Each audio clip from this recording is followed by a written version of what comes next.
बैसाख का महीना है ना, जितने यहाँ बैठे और जितने आस्था चैनल पर सुन रहे और जितने फेसबुक यूट्यूब पर कथा श्रवण कर रहे, प्रयास करना।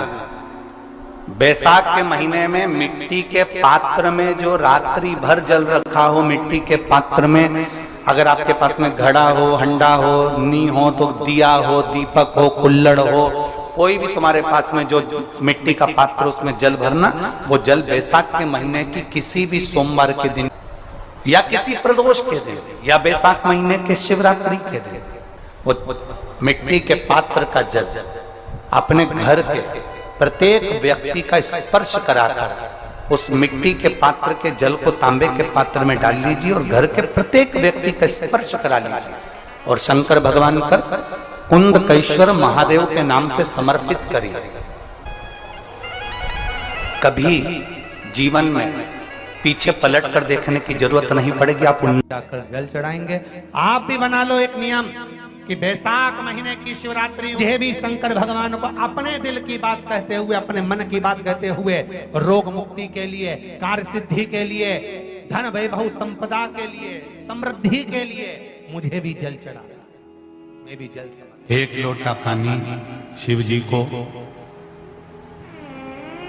उसमें बेलपत्र डालने के बाद हेड में उस जल को या कोई मिट्टी का सकोरा हो, बर्तन हो, घड़ा हो, कलश हो, उसमें भरा हुआ रखा हो, वो तांबे के पात्र में डाल लो, उसको ले जाकर चढ़ाओ। और एक और चीज का ध्यान रखना,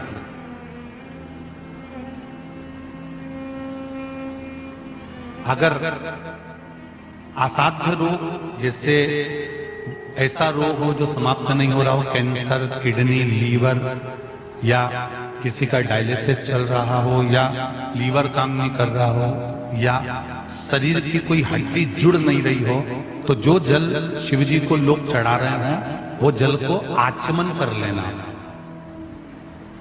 और आचमन शंकर भगवान की छोटी बेटी अशोक सुंदरी के नाम से करना, उसका आचमन केवल अशोक सुंदरी के नाम से। और शंकर भगवान की सबसे छोटी लड़की अशोक सुंदरी नंदनवन में पैदा हुई, जन्म ली, नंदनवन में जन्म लिया।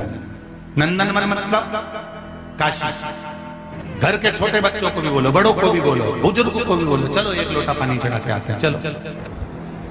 अगर कैंसर का रोग है या किडनी या लीवर या बुखार, पेट से जुड़ा हुआ, सिर से जुड़ा हुआ, कंधे से जुड़ा हुआ या घुटने से जुड़ा हुआ, या रीढ़ की हड्डी में कहीं पानी भरा गया हो या कमर झुक रही हो, कोई भी रोग उधर से लेकर शरीर के अंदर नहीं भागता है और वो बेकार हो रहा है। तो बैसाख का महीना चल रहा है राकेश देवी जी, बैसाख का महीना चल रहा है। बैसाख के महीने की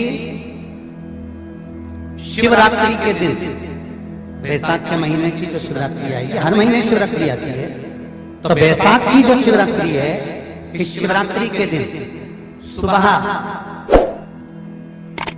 8 बजे से लेकर 11 बजे के बीच में एक लोटा पानी, उसमें थोड़ा सा बेल का फल मिल जाए, उस फल का थोड़ा सा भाग, या तो बेल का फल का अगर छिलका मिल जाए तो उसमें पानी भरकर तांबे के लोटे में डाल लो, या बेल का फल नहीं मिले तो बेलपत्री को लेके उसमें डुबो दो और डुबो के बेलपत्री को बाहर निकाल दो।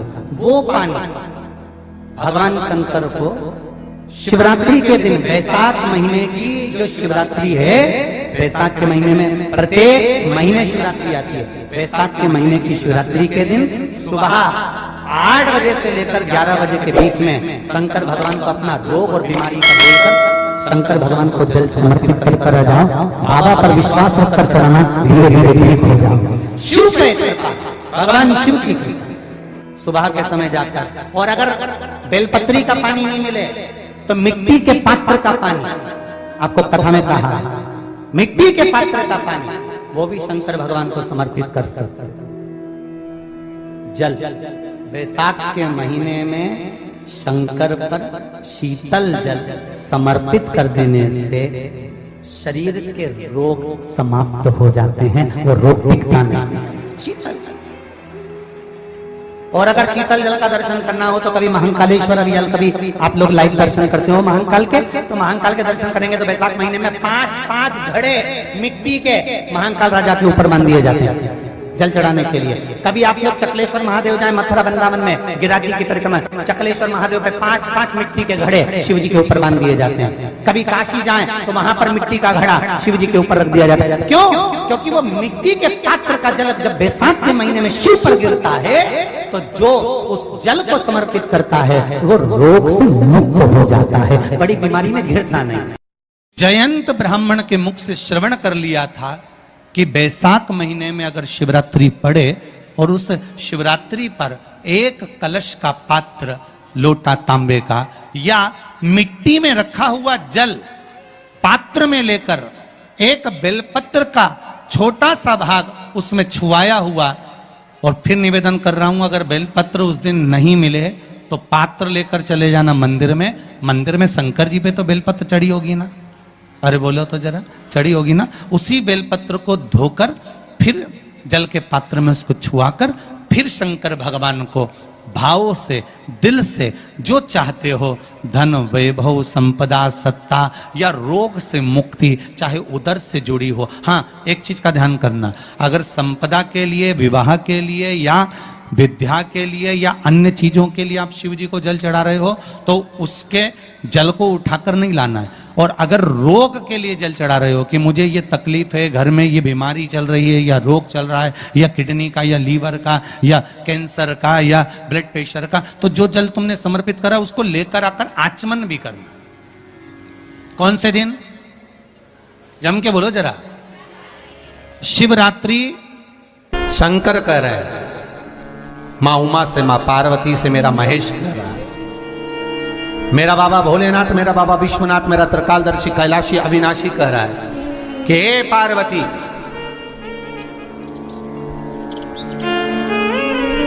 एक बीला, एक बेल जो मुझे समर्पित करता है और समर्पित करने के बाद उस बेल की महत्वता देखिए, जो बैसाख महीने में बाबा शंकर को जो चढ़ाया जाता है और 1000 अश्वमेध यज्ञ का पुण्य फल हम प्राप्त कर लेते मात्र एक फल चढ़ाकर, मात्र एक फल चढ़ाकर। हे पार्वती, संसार का मनुष्य जब मुझे वो बेलपत्र समर्पित कर, वो बेल का फल समर्पित करता है, पार्वती वो फल जो मुझे चढ़ता है, फिर मैं भले नर्मदा के जल से निकला हुआ कंकर शंकर क्यों ना हूं, फिर चाहे मैं गंगा के जल से निकला हुआ कंकर शंकर क्यों ना हूं, चाहे फिर मैं यमुना के जल से निकला हुआ कंकर शंकर क्यों ना हूं, चाहे मैं सरयू के जल से निकला हुआ कंकर शंकर क्यों ना हूं, चाहे मंदाकिनी के जल से निकला हुआ कंकर शंकर क्यों ना हूं, ए पार्वती, फिर जो भी शिवलिंग पर वो बेल समर्पित होता है वो बेल उठाकर जीव अपने कार्य में ले सकता है। ये माँ उमा से कह रहा है। तो उस बेल की महत्वता जानेंगे। अब अपन उस बेल को जानने के लिए वापिस स्कंद पुराण में चले तो स्कंद पुराण में लिखा हुआ है कि जो बेल बैसाख के महीने में शंकर को चढ़ाया जाता है वो बेल का फल उठाकर रख लिया जाता है। बैसाख के महीने में उस चढ़े हुए, बाकी के आपको बेल का फल खाना हो तो बात दूसरी, पर चढ़ा हुआ जो बेल का फल है वो पूरा बैसाख नहीं खाना। बैसाख के बाद में अगला जो महीना आए उस महीने के अंदर उस फल के अंदर का गुर्दा निकालकर उसको सुखा लीजिए और सुखाकर जिस व्यक्ति को पथरी की बीमारी हो और जिस व्यक्ति को पेट में बहुत भोजन पचता ही नहीं है, पूरा शरीर पाचन क्रिया बेकार हो गई, उस व्यक्ति को केवल 7 दिन तक शंकर पर चढ़ा हुआ वो बेलपत्र प्रदान कर दीजिए। पथरी भी बाहर और पाचन क्रिया भी ठीक, जिंदगी भर तकलीफ नहीं। उस बैसाख में उस फल की इतनी महत्वता बाबा भोलेनाथ स्कंद पुराण, लिंग पुराण, नर्मदा पुराण, पद्म पुराण के अंतर्गत, शिव महापुराण के अंतर्गत वर्णन कर, उसकी महत्वता है। वो बेल का फल साधारण नहीं हो सकता। अब मंदार का जो पुष्प होता है, आंकड़े का जो फूल होता है, एक सफेद कलर का भी होता है और एक गुलाबी कलर का भी होता है। देखा है आप लोगों ने? बोलो जम के बोलो, देखा है ना? गुलाबी कलर का जो पुष्प होता है वो आप मंदार का, आंकड़े का जो गुलाबी कलर का पुष्प होता है आप टीवी पे देख रहे होंगे, एक सफेद देख रहे होंगे, एक मंदार का गुलाबी फूल, नीला कलर का फूल देख रहे होंगे। जो नीला कलर का जो पुष्प होता है, गुलाबी कलर का जो आंकड़े का फूल होता है, प्रयास करना। जब किसी विषम परिस्थिति में फंस गए, विषम परिस्थिति, जब आपको लग रहा है कि मुझे बहुत भय लग रहा है, कुछ बुरा होने वाला, आपको लग रहा है आज मेरी उल्टी आंख बहुत फड़क रही है, कुछ गड़बड़ होने वाला है, आपको लग रहा है मेरी सीधी आंख फड़क रही, कुछ गड़बड़ होने वाला है, तब केवल वो नीला जो गुलाबी पुष्प है मंदार का, उसको कहीं से लाकर शिवालय में अशोक सुंदरी वाली जगह पर स्पर्श कर कर शिवलिंग पर आप चढ़ा दीजिए। आपकी विषम परिस्थिति कैसी भी होगी वो रास्ता बनाकर बाहर निकल जाएगी, आपको फंसना नहीं, परेशान नहीं। मंदार आंकड़ा, सफेद आंकड़े का पुष्प भी भगवान शिव को समर्पित होकर, जैसे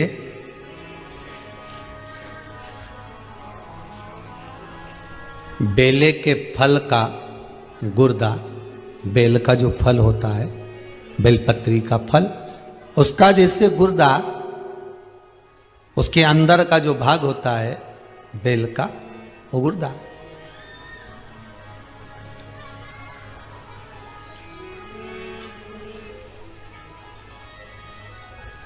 उसको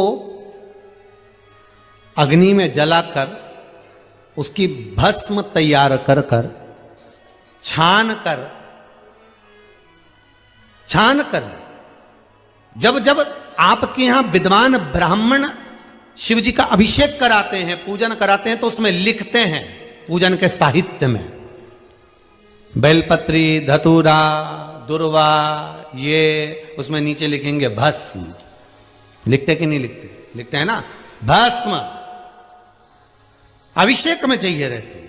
तब उस भस्म का थोड़ा सा भी भाग आप अगर शिव को समर्पित कर रहे हो तो ये जान लें कि शंकर मनवांछित फल प्रदान कर रहे हैं, शिव फल प्रदान कर रहे हैं।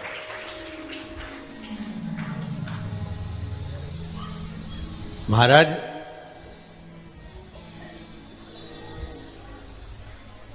बेलपत्री के वृक्ष के नीचे बैठकर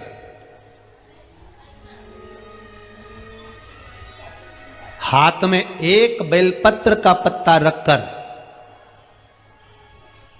आप पंचाक्षर मंत्र नमः शिवाय, ओम नमः शिवाय या श्री शिवाय नमस्तुभ्यम या महामृत्युंजय मंत्र का स्मरण कर रहे हो, पर डंडी का भाग अपनी ओर, बेलपत्र की बीच वाली पत्ती का भाग बीच वाली उंगली की ओर रखकर अगर आप स्मरण कर रहे हैं और अपनी कामना कर कर बेलपत्री के वृक्ष के नीचे बैठकर उस पत्ते को सम्मुख रखकर बाबा से विनय कर कर एकांत में उस बेलपत्री के वृक्ष की छांव में, बेलपत्री के वृक्ष की छांव आप कामना कर कर उस पत्ते को शंकर भगवान के ऊपर समर्पित कर रहे हैं, तो ये जान कर रखें कि पार्वती और शिव का मिलन करवा रहे हैं और अपनी मनवांछित फल कामना पूर्ण करवा रहे हैं। क्योंकि शिव और पार्वती का जब मिलन होता है, शंकर पार्वती जब एक दूसरे के सम्मुख में होते हैं, शिव और पार्वती जब एक दूसरे के सामने अपने बच्चों के कारण एक दूसरे के सम्मुख में आते हैं, तो उनके चेहरे पर प्रसन्नता का भाव आ जाता है। वो फल, मनवांचित फल की कामना, आप जिस कामना के लिए कर रहे हैं, विवाह के लिए, नौकरी के लिए, सर्विस के लिए, व्यापार के लिए, रोग मुक्ति के लिए, आप जिस कामना से कर रहे हैं, ईश्वर महादेव, जो व्यक्ति पथभ्रष्ट हो जाए, जैसे मदिरा के नशे में पड़ गया, कहीं जुए में पड़ गया, कहीं मांसाहार में पड़ गया, कहीं व्यसन में पड़ गया, कहीं गलत काम में अगर कोई जा रहा है, तो श्रंभेश्वर महादेव के नाम से काली तिल भगवान शिव को समर्पित करी जाती है। महाराज काली तिल को वापस उठाकर ले आते हैं, उसी काली तिल को जो मदिरा का नशा करने वाला होता है या जो गलत व्यसन में डूबा हुआ होता है, उसको वो सुबह के समय अगर नहीं खाता तो भोजन के साथ उसको दिया जाता है। श्रंभेश्वर महादेव, एक बेलपत्री का भी बहुत अच्छा प्रयोग है श्रंभेश्वर महादेव का। मदिरा पीने वालों के लिए, मांसाहार, व्यसन में, जुए में, वेश्यावृत्ति में, पर नारी में, गलत जगह पर जो डूबे रहते हैं उनके लिए।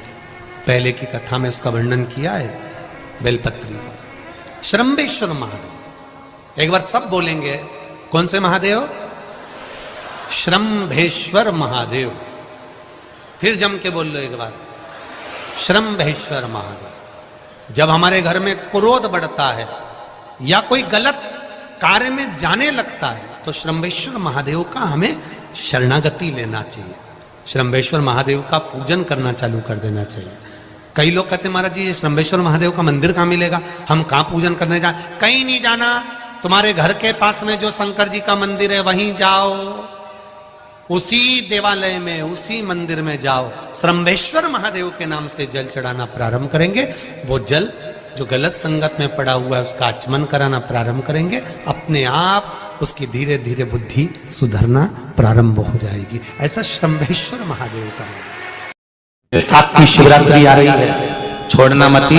बेलपत्री का पत्ता जल में डालकर भले पत्ते को निकाल देना, और वो जल, जो रोग है, जो बीमारी है, संपदा नहीं आ रही हो, दुकान नहीं चल रही हो, व्यापार नहीं चल रहा हो, बच्चे चिड़चिड़े हो गए हो, क्रोध पड़ रहा हो, तो भी बाबा पर घर के प्रत्येक व्यक्ति एक लोटा जल जरूर चढ़ा के आना, शिव को नमन कर कर आना। ये मौका नहीं मिलता कि बैसाख महीने की शिवरात्रि मुझे भी शंकर भगवान को अपने दिल की बात कहते हुए, अपने मन की बात कहते हुए, रोग मुक्ति के लिए, कार्य सिद्धि के लिए, धन वैभव संपदा के लिए, समृद्धि के लिए मुझे भी जल चढ़ा, मैं भी जल से। एक लोटा पानी शिव जी को, उसमें बेलपत्र डालने के बाद हेड में उस जल को, या कोई मिट्टी का सकोरा हो, बर्तन हो, घड़ा हो, कलश हो, उसमें भरा हुआ रखा हो, वो तांबे के पात्र में डाल लो, उसको ले जाकर चढ़ा दो। और एक और चीज का ध्यान रखना,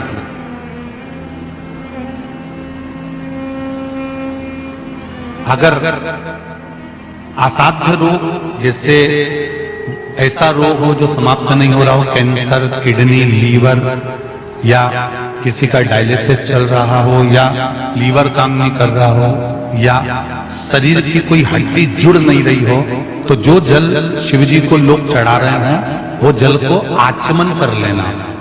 और आचमन शंकर भगवान की छोटी बेटी अशोक सुंदरी के नाम से करना, उसका आचमन केवल अशोक सुंदरी के नाम से। और शंकर भगवान की सबसे छोटी लड़की अशोक सुंदरी नंदनवन में पैदा हुई, जन्म ली थी, नंदनवन में जन्म। नंदनवन मतलब काशी। घर के छोटे बच्चों को भी बोलो, बड़ों को भी बोलो, बुजुर्गों को भी बोलो, चलो एक लोटा पानी चढ़ा के आते हैं, चलो। अगर कैंसर का रोग है, या किडनी, या लीवर, या बुखार, पेट से जुड़ा हुआ, सिर से जुड़ा हुआ, कंधे से जुड़ा हुआ, या घुटने से जुड़ा हुआ, या रीढ़ की हड्डी में कहीं पानी भरा गया हो, या कमर झुक रही हो, कोई भी रोग उधर से लेकर शरीर के अंदर नहीं भागता है और वो बेकार हो रहा है। तो बैसाख का महीना चल रहा है राकेश देवी जी, बैसाख का महीना चल रहा है। बैसाख के महीने की शिवरात्रि के दिन, बैसाख के महीने की जो शिवरात्रि आएगी, हर महीने शिवरात्रि आती है, तो बैसाख की जो शिवरात्रि है, इस शिवरात्रि के दिन सुबह 8 बजे से लेकर 11 बजे के बीच में एक लोटा पानी, उसमें थोड़ा सा बेल का फल मिल जाए, उस फल का थोड़ा सा भाग, या तो बेल का फल का अगर छिलका मिल जाए तो उसमें पानी भरकर तांबे के लोटे में डाल लो, या बेल का फल नहीं मिले तो बेलपत्री को लेके उसमें डुबो दो और डुबो के बेलपत्री को बाहर निकाल दो। वो पानी भगवान शंकर को शिवरात्रि के दिन, बैसाख महीने की जो शिवरात्रि है, बैसाख के महीने में प्रत्येक महीने शिवरात्रि आती है, बैसाख के महीने की शिवरात्रि के दिन सुबह 8 बजे से लेकर 11 बजे के बीच में शंकर भगवान को अपना रोग और बीमारी शंकर भगवान को जल समर्पित कर बाबा पर विश्वास रखकर चढ़ाना, धीरे धीरे ठीक हो जाएगा। शिव से भगवान शिव की सुबह के समय जाकर, और अगर बेलपत्री का पानी नहीं मिले तो मिट्टी के पात्र का पानी, आपको कथा में कहा मिट्टी के पात्र का पानी वो भी शंकर भगवान को समर्पित कर सकते हैं। जल बैसाख के महीने में शंकर पर शीतल जल समर्पित कर देने से शरीर के रोग समाप्त हो जाते हैं, वो रोग टिकता नहीं। शीतल और अगर शीतल जल का दर्शन करना हो तो कभी महाकालेश्वर अभियान, कभी आप लोग लाइव दर्शन करते हो महाकाल के, तो महाकाल के दर्शन करेंगे तो बैसाख महीने में 5-5 घड़े मिट्टी के महाकाल राजा के ऊपर मान दिए जाते हैं जल चढ़ाने के लिए। कभी आप लोग चकलेश्वर महादेव जाए मथुरा वृंदावन में गिरिराज जी की परिक्रमा, चकलेश्वर महादेव पे 5-5 मिट्टी के घड़े शिव जी के ऊपर बांध दिए जाते हैं। कभी काशी जाएं तो वहां पर मिट्टी का घड़ा शिव जी के ऊपर रख दिया जाता है। क्यों? क्योंकि वो मिट्टी के पात्र का जल जब बैसाख के महीने में शिव पर गिरता है तो जो उस जल को समर्पित करता है वो रोग से मुक्त हो जाता है, बड़ी बीमारी में घिरता नहीं। बैसाख के महीने में सत्तू जरूर खाओ, और सत्तू चाइना से नहीं आएगा, इंडिया में बनेगा। श्रीमद् महापुराण की कथा कहती है कि शंकर भगवान के शिवलिंग से लेकर जलाधारी में कुछ स्थान ऐसे हैं वहां पर हमारा मात्र स्पर्श कर अपने दिल की बात कह देने पर भी कार्य सफल हो जाता है। तुम जल चढ़ाओ मत चढ़ाओ, तुम बेलपत्र चढ़ाओ मत चढ़ाओ, तुम धतूरा चढ़ाओ मत चढ़ाओ, पर दिल से अगर तुमने कहा तो उसका फल मिलेगा। सत्तू 12 महीने खाओ मत खाओ। कौन सा महीना? बैसाख के महीने में सत्तू जरूर खाओ, और सत्तू चाइना से नहीं आएगा, इंडिया में बनेगा और बना भारत में ही। मरने का 47वां दिन, जब मरेंगे तब गरुड़ पुराण बचेगी, पहले ही सुन लो। और जिसके पास में गरुड़ पुराण नहीं हो तो पंडित जी से मंगवाकर फिर पढ़ के देख लेना। मरने के 47वें दिन 47 डेज 47वें दिन किस चीज का दान तुम्हारे सामने आता है? मरने के 47वें दिन। 10 दिन तक तो जीवात्मा घर की अटारी फिर थी, मरने के बाद 12वें के दिन चली जाती है। उसके बाद में जब 47वां दिन आता है तो 47वें दिन जीवात्मा को क्या दान करा जाता है?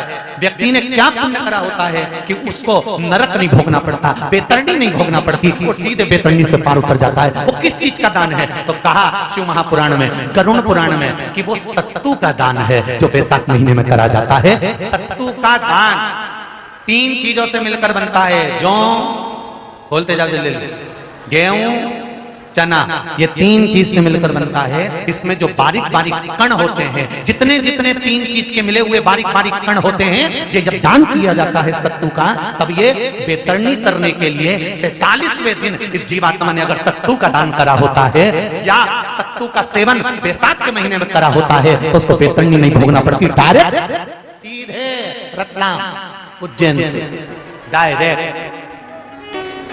मैंने भी तो ये पूछा किस किस क्या बनता है, मैं अभी थोड़ी ना कि अभी बन गया। बैसाख में बनता तो होगा। पहले गांव के लोग तीरथ करने जाते थे, गांव का लोग जब तीरथ करने जाता था कोई सामान नहीं ले जाता, सत्तू बांधी पोटली में धरा यूं और पानी में घोलिया और नमक डालिया या शक्कर या गुड़ घोल के और पी के वही चले। आज के अब जब सैनिक युद्ध करने जाता है, थक जाता है, बहुत थकान हो जाती है, जब उससे देखा जाता है तो सैनिक का जो कमांडर होता है वो सत्तू मंगवाता है और गिलास में घोल घोल कर पूरी सेना को पिलवाकर फिर युद्ध में उतार देता है। फिर युद्ध में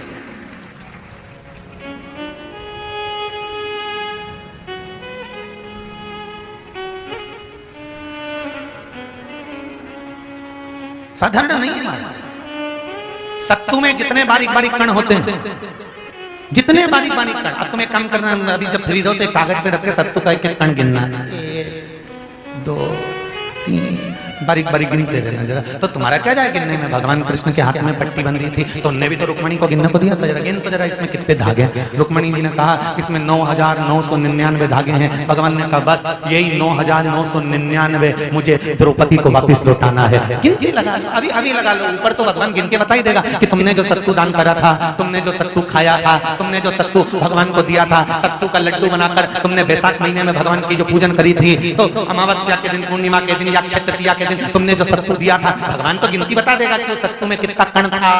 और अगर नहीं बताए तो तुम आंदोलन पे बैठ जाओगे कि हमें बताओ पहले हमने कितना सत्तू दिया था, उसमें कितने कण थे, बताना पड़ा।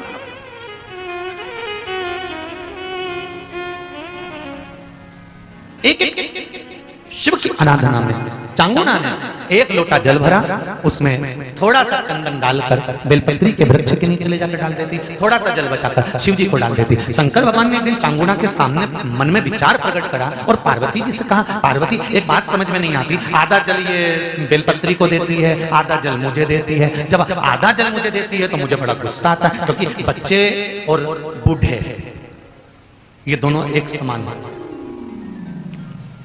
बच्चों को थोड़ा सा भी उसकी सामग्री में से, उसकी चॉइस की चीज में से तोड़ के अगर दूसरे को दे दिया तो बच्चा यूं फेंकेगा, वो जाके और मुंह फुला के बैठ जाएगा, नी खाऊं नी खाऊं। मां समझाए थारे भाई है रे, होगा नीचे मेरे को ऐसा भाई जो मेरा ही हिस्सा खा जाए, नीचे मुझे तो पूरा ही। फिर मां अंदर जाएगी, फ्रिज में से वापस पूरा की पूरा आम निकाल के लाएगी और आम देगी, ये पूरा है, चक्कू से कटा नहीं, देख छोरा भी इतना है वाला, पूरा घुमा घुमा के देखेगा।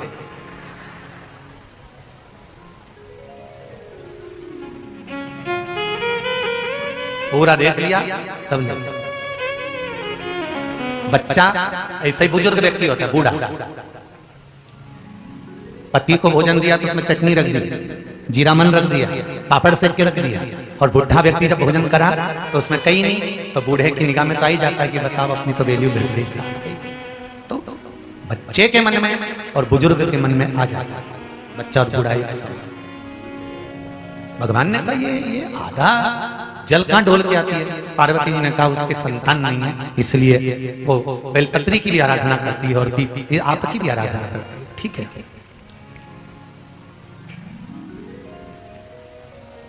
भगवान देवादिदेव महादेव ने देखा चांगुना ने बहुत सेवा कर ली। आज भगवान सुंदर एक संत का रूप धरकर चांगुना के दरवाजे पर पहुंच गए, अलग जगह। चांगुना दौड़ कर आई, बाबा जी आइए, क्या लाऊं मैं आपके लिए? भिक्षाम देहि, भिक्षाम देहि। बाबा ने सब दूर से भिक्षा ली और चांगुना जैसी परात भरकर रानी चांगुना देवी खूब सारा सामान लेकर आई, तो बाबा ने मना कर दिया, मैं आपके हाथ की भिक्षा नहीं ले सकता, मुझे नहीं लेना। क्यों? कहा आपकी संतान नहीं है, आपकी औलाद नहीं है, संतान नहीं है, और अगर आपकी संतान नहीं है तो आपके हाथ की भिक्षा लूंगा तो मैं भिक्षा लेकर जाऊंगा कहां? मुझे आपके हाथ की भिक्षा नहीं चाहिए। इतने में चांगुना ने उस संत के चरण पकड़े और संत के चरण पकड़कर चांगुना कहने लगी, देखिए बाबा जी, जन्म मरण और परण ये तो तीन देवादिदेव महादेव के हाथ में है, संतान देना और ना देना ये शिव जी के हाथ में, शंकर के हाथ में।